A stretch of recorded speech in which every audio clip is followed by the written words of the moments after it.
Saudara-saudari terkasih, apakah saudara sudah memulai hari ini dengan penuh sukacita dan punya niat untuk berbuat baik meskipun kecil?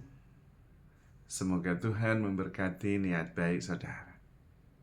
Kemarin saya mempunyai kesempatan atau diberi anugerah kesempatan untuk bisa bersama dengan beberapa teman mengunjungi saudara-saudari kita yang tinggal di Baduy Dalam. Dan menurut saya itu sebuah pengalaman yang menakjubkan. Tidak jauh dari Jakarta, ada sebuah kehidupan yang sungguh-sungguh seperti dunia yang lain. Tidak ada listrik, tidak ada sekolah, tidak ada pasar, tidak ada penjara, tidak ada rumah sakit. Bertahun-tahun, berpuluh-puluh tahun, mungkin bahkan beratus-ratus tahun. Dan mereka sehat, bahagia, baik hati. Saya sendiri sungguh terkagum-kagum dengan banyak hal. Yang pertama, saya sadar bahwa hidup itu tidak harus seperti yang kita jalani. Tidak harus begitu. Kehidupan itu ada banyak macamnya. Ada yang seperti kita jalani dalam dunia modern, ada yang menjaga tradisi. Sama-sama kehidupan, sama-sama membahagiakan bagi yang menjalaninya. Itu kesadaran pertama. Kemudian yang kedua, kalau ada yang membuat kita itu muyek, tertekan, tidak bahagia, menderita, berarti itu tidak harus. Karena ada orang yang sama sekali tidak melakukan itu ya, tidak relevan ya bisa itu. Ada yang muyek, pusing, nggak bisa mencari uang untuk biaya sekolah, sampai stres.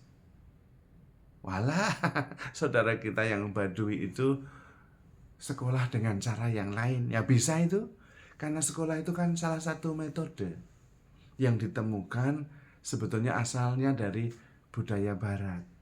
Sekolah.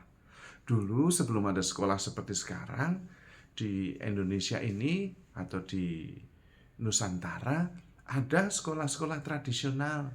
Guru yang menerima murid 2-3 orang lalu mengajari, mewariskan ilmunya. Dan dia mengenal muridnya, oh muridnya ini bisanya menerima ilmu saya level 1 dan 2. Karena saya kenal dia. Kalau saya kasih sampai level 5, malah nanti dia tidak kuat. Nah, gurunya tahu. Yang terbaik untuk dia sampai level itu.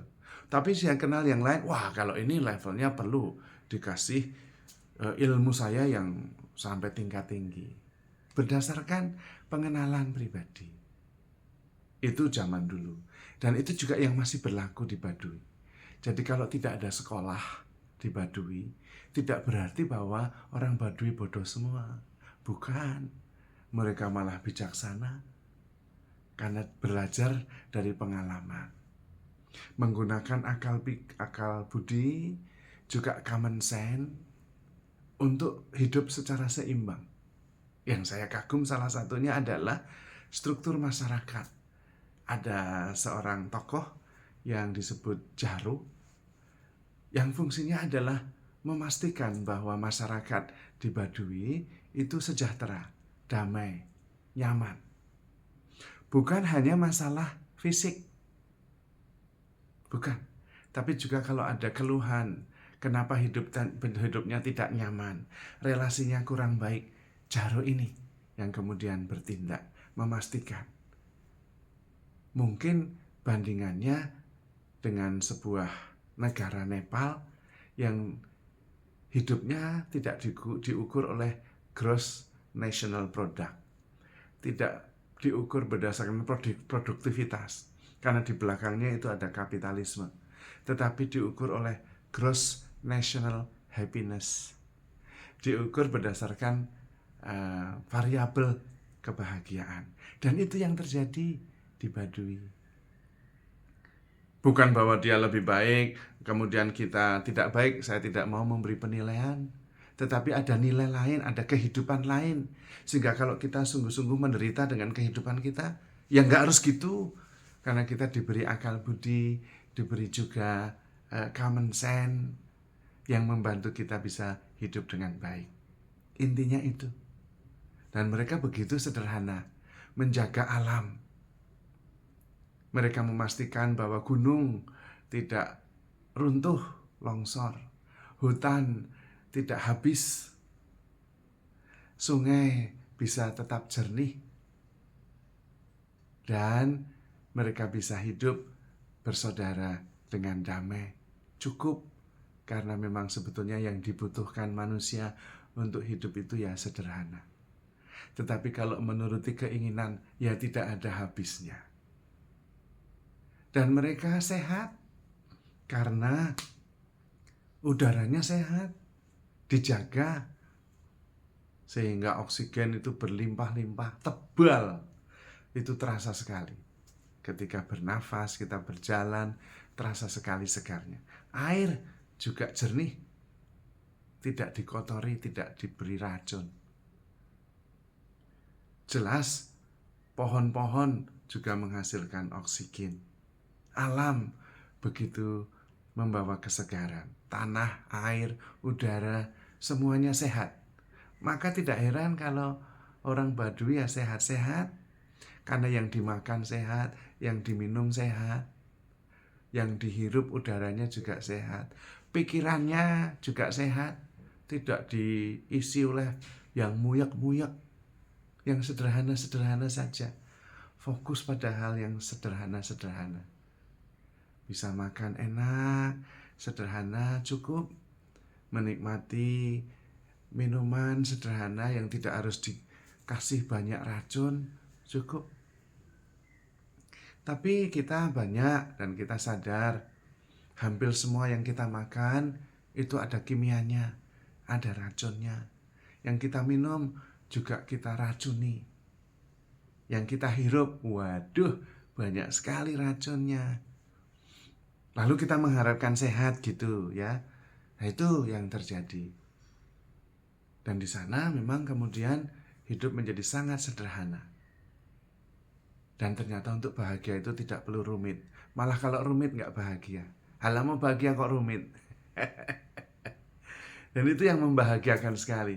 Sebuah pengalaman yang sebetulnya tidak bisa diceritakan. Terutama hidup spiritual mereka. Kalau mereka mau memilih pemimpin, mereka berdoa dulu. Dan kemudian perlu waktu setahun. Kalau belum pasti ya 2 tahun.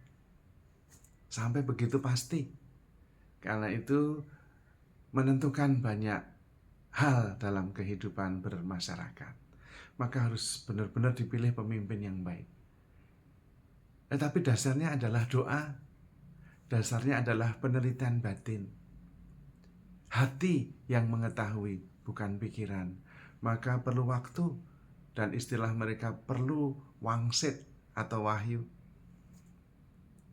Tetapi sebetulnya di dalam kitab suci, dalam surat Rasul Paulus kepada umat di Korintus juga dikatakan yang mirip dengan itu. Tidak ada orang yang mengetahui manusia selain roh manusia itu sendiri. Maka keputusan-keputusan pentingnya juga berdasarkan roh, doa, kesadaran, discernment, gerakan batin, bukan hanya pikiran. Karena hasil dari pikiran itu terbatas sekali. Bukan pikiran tidak baik, tapi terbatas. Sementara roh tidak ada batasnya. Ada banyak kebijaksanaan yang menurut saya menakjubkan. Yang mengingatkan kepada kita, sebetulnya hidup bisa tidak rumit. Bisa sederhana, bisa penuh sukacita, dan penuh rasa syukur. Saya ingin berbagi ini karena sebetulnya hidup itu tidak hanya satu macam. Hidup itu menakjubkan. Kita selalu bisa mensyukurinya karena hidup adalah anugerah. Maka saudara-saudari terkasih, handle yourself with care because you are loved. Tuhan memberkati.